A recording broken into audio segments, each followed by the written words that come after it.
Delphine Garadet, vous êtes historienne et sociologue, professeure des universités en études de genre ou études genre à l'Université de Genève depuis 2009.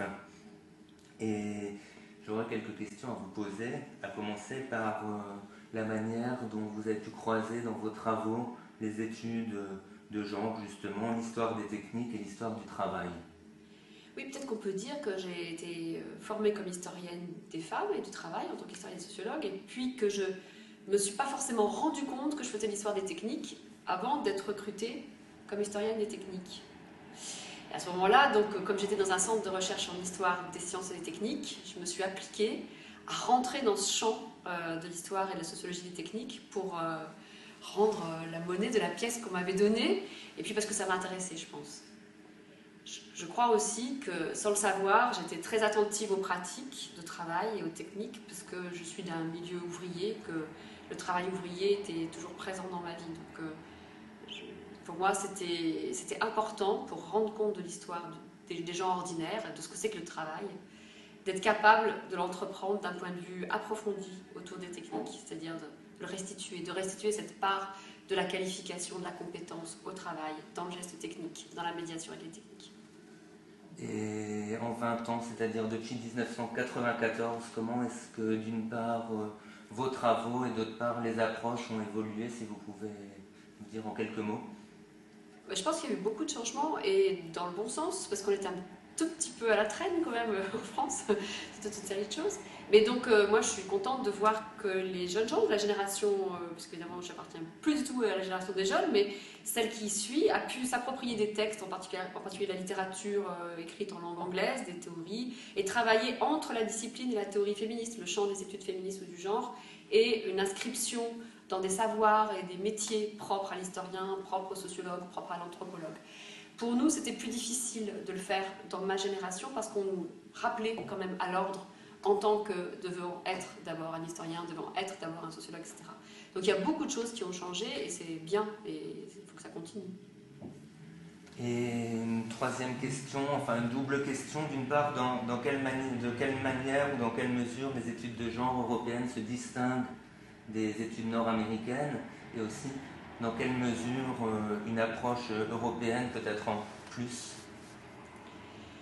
Je ne sais pas si l'approche européenne en tant que telle n'est pas un moyen de recouvrir une seule approche, c'est-à-dire qu'en fait, d'être plutôt dans la culture anglo-saxonne. Donc c'est peut-être à ça qu'on doit veiller nous. À la fois le fait qu'il y ait eu cette littérature et ce champ des études féministes ou des gender studies international, mais quand même s'écrivant en langue anglaise, a toujours été une ressource pour nous dans chaque nation, pour les Françaises, les Italiennes, les Espagnols, etc., les Allemandes. Mais on doit continuer à avoir des échanges bilatéraux avec ceux qui sont nos proches. Par exemple, maintenant je suis à Genève, donc travailler avec nos frontaliers, avec les Italiens, avec les Suisses alémaniques à l'intérieur de la frontière suisse, les alémaniques travaillant avec les Allemands, les Autrichiennes, etc. Et je trouve qu'on aurait intérêt à faire fructifier ces traditions et ces échanges qui reposent sur des langues différentes, sur des cultures différentes, en même temps qu'on continue à partager dans ce champ quand même dominé aussi par la langue américaine, anglaise, qui est le champ des gender studies. Donc moi je militerais pour l'approfondissement des différences et des localités, des proximités deux à deux, plutôt que pour une homogénéisation du champ. Je pense notamment quand on voit comment sont attribués les grants ou les fonds au niveau européen dans le domaine de la recherche, on voit quand même qu'un des risques, c'est une normalisation par la langue anglaise et aussi par une façon de conceptualiser les choses dans le champ anglo-saxon qui peut intervenir. Donc à la fois, en tant que Française, ça a été essentiel pour moi de bénéficier de ce champ extérieur, mais je souhaite maintenant, aujourd'hui, qu'on fasse fructifier tous les travaux frontaliers et culturels, la diversité des espaces culturels en Europe. On en a un bon exemple aujourd'hui avec les travaux sur l'Espagne, par exemple. Hein. On a envie que nos collègues espagnols écrivent, on a envie qu'elles soient traduites, on a envie de pouvoir les lire.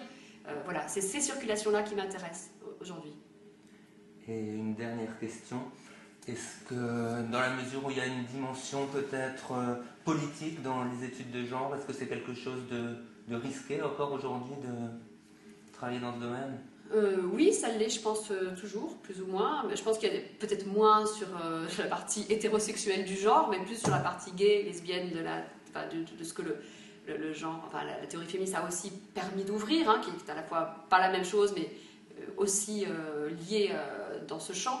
C'est plus facile peut-être de maintenir un discours ou une perspective où on est attentif aux relations de genre d'un point de vue d'une matrice hétérosexuelle, on pourrait dire, que de tenir ou de faire des analyses sur l'homophobie au travail, des choses comme ça par exemple, pour lesquelles on ne trouve pas de financement actuellement en Suisse, puisque là je suis de nouveau à Genève, j'ai une de mes collègues qui essaye de travailler, il n'y a pas d'indicateur sur l'homophobie au travail, sur la maltraitance. Bon, ces choses-là, il y a encore beaucoup de travail social et de travail politique à faire pour que ces objets puissent être des objets d'investigation en tant que tels, et donc il y a du chemin. Ce qu'on voit en revanche, c'est que rien n'est jamais acquis, et du point de vue du politique et du social, comme du retour idéologique qui a lieu actuellement, on voit bien que tout peut être remis en question très fortement. Donc on doit aussi travailler à rendre intelligible ce sur quoi nous travaillons et les raisons pour lesquelles on défend ces valeurs d'une société où les destins ne sont pas inscrits dans la nature, ou la construction sociale de la nature, mais où il y a donc une possibilité de choisir sa sexualité, choisir son devenir, choisir ses formes d'émancipation. Ça, c'est quelque chose qu'on doit travailler encore, il me semble, et on a encore des choses à faire dans ce sens. Je m'arrête. Delphine Gardet, un grand merci pour cet entretien que vous nous avez accordé dans le cadre de l'axe Genre et Europe du Laboratoire d'Excellence, écrire une histoire nouvelle de l'Europe. Merci à vous.